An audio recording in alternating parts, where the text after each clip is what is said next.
saya, dan saya misalnya kayak masukin konteks dulu nih supaya kerjanya lebih bagus, terus kayak bikin step by stepnya gitu. Dan ini hal-hal yang bikin jawaban AI-nya jauh lebih bagus malah. Kuncinya sebenarnya bikin apapun yang kita pengen itu sespesifik mungkin. Jadi kalaupun kita mau request sesuatu, requestlah sespesifik mungkin. Maka hasilnya juga bakal spesifik. Contoh paling sederhana adalah kalau kita mau bikin tulisan, kita biasanya bilang kayak bikinin lebih casual. Nah, casual tuh apa? Casual tuh kata-katanya sangat ambigu, multi tafsir. Orang bisa bilang kasual A, kasual B, kasual C, itu kasual semua, beda-beda. Jadi semakin spesifik yang kita pengen itu semakin bagus. Jadi setelah saya mengarungi banyak tempat, belajar sana sini gitu, di Belajar GPT kita pakai satu framework namanya case, context, action, steps, example. Konteks itu artinya background masalahnya, background situasinya, atau senarionya. Misalnya kayak kita bilang role play. Konteks adalah you are an expert in marketing, writing to Indonesian young customer misalnya. Kenapa saya pakai bahasa Inggris? Ini juga banyak pertanyaan. Karena AI itu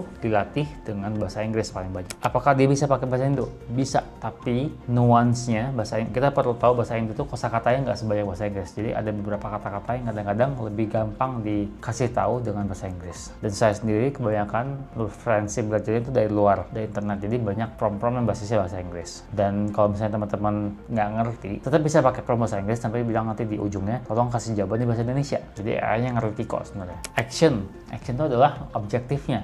Kita mau minta AI-nya ngapain? Misalnya kayak tulis social media post tentang fitur baru yang saya pengen luncurin, atau action itu. Action juga bisa dibikin sespesifik mungkin. Social media post ini maksudnya apa? Apakah bentuknya teks atau gambar? Kalau teks berapa karakter? Pengen dibagi sectionnya seperti apa? Jadi kita bisa bikin sespesifik mungkin. Steps. Nah, stepnya step by step. Jadi kita kasih tahu cara ngerjainnya seperti apa sih step by stepnya. Step 1 apa? Step 2 apa? Step 3 apa gitu. Example. Ini kita kasih contoh, yang bagus tuh kayak gini loh, yang jelek tuh kayak gini loh. Jadi jangan ulangin yang jelek, ulangin yang lebih bagus gitu. Jadi AI-nya bisa ngerti nanti mana yang bagus, mana yang jelek. Jadi contoh misalnya konteksnya adalah you are Indonesian marketing manager writing to customer in bahasa Indonesia. Actionnya write an email announcing our new feature. Terus stepnya adalah pertama greet the reader, jadi kasih salam dulu ke pembacanya, kasih tahu feature benefitnya apa, kasih tahu promo khusus, terus kasih tahu thank you. Example-nya adalah kasih tahu nanti contoh-contoh example-nya seperti apa. Jadi